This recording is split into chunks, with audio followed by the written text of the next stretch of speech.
What is up, student athletes? This is Coach Austin from the Mental Goalie, and you're listening to the Mental Goalie podcast. More athletes than ever before are recognizing the importance of having a strong mental game and powerful mindset. And in a position such as goaltending, the stakes are even higher. On this show, broken up into short episodes, I break down easy ways for you to start your mindset journey on the ice. Over the next few months, we are going to discuss ways elite goaltenders are able to play in the moment, not let mistakes get to them, and build confidence so that every time you step on the ice, you can perform at your very best.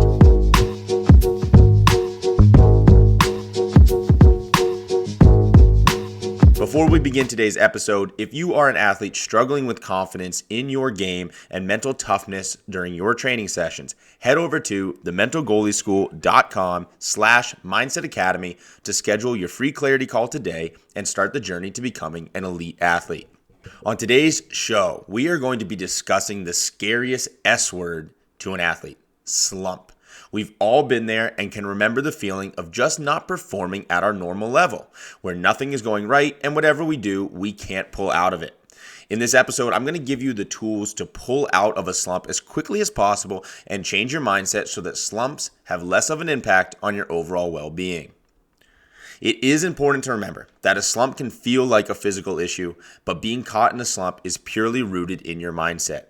How you're showing up or not showing up for yourself and the negative self-talk that you're focusing on are the main reasons the slump lasts longer than a game or a practice.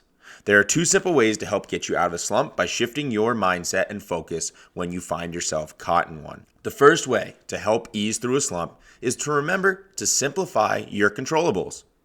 A slump to an athlete can be easily compared to a bout of depression in our everyday life. You feel down, like nothing is going right, and everything you do just results in more negative outcomes.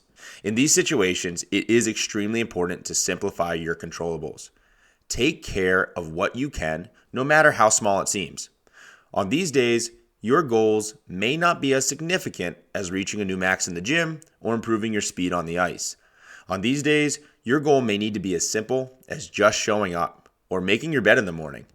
The simplest accomplishments on these types of days can help jumpstart your process of moving forward again. At practice, it's really important not to view it as a whole. Focus on one save at a time, one shot, one goal. Looking at the whole practice, it creates a generalization, meaning you'll view the whole practice as bad even if you just make a few mistakes. View it through the individual moments and challenges. Set small, attainable goals for yourself throughout practice to help boost your confidence. Outside of the arena, set similar goals. Tell yourself you will practice hand-eye for 5 minutes or do 5 minutes of mobility work. The bottom line is stay moving, keep your mind busy, even if you are just putting in a few minutes of work. Even if you're just putting in a few minutes of work, you are doing more than if you just sat around and felt bad about your situation. Show up for yourself. That's number one, even if it means starting really small. Number two, don't generalize. Avoid the habit of labeling your situation as a slump. Basically, don't even give it an identity. If you are on a 5-game losing streak, it doesn't matter what happened the last 5 games. Put all your focus into the next opportunity for success. As soon as we give our play a label, we believe it. Instead, focus on your efforts into believing that the bad game or bad practice is an abnormality and put your energy into that next opportunity.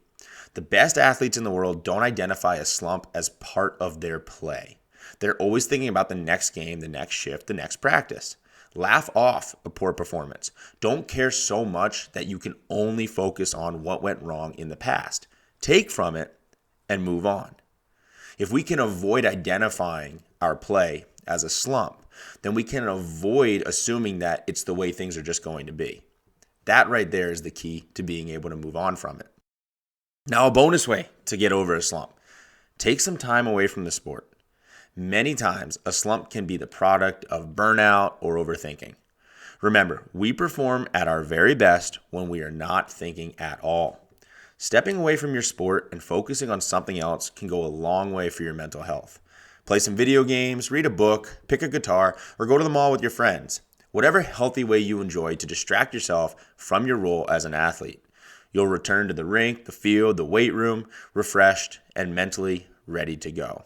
Remember, we are humans first, we're athletes second. Take care of the human and the athlete is going to flourish. And that's it, guys. My 2 ways and 1 bonus way to help you get over that mid-season slump. If this episode gave you new information you'd not considered before, screenshot it, share it to your Instagram or Facebook stories, and tag me at The Mental Goalie to help someone else out who might be struggling to start their growth mindset journey. As always, thank you guys for listening. Don't forget to hit that subscribe button so you never miss an episode. And if you need a little more guidance, a little more push, check out my coaching program at thementalgoalieschool.com/mindset academy. Keep pushing yourselves forward, keep growing, and control what you can control. This podcast is brought to you by the TMG Companies in conjunction with the Mental Goalie LLC. Thanks for listening.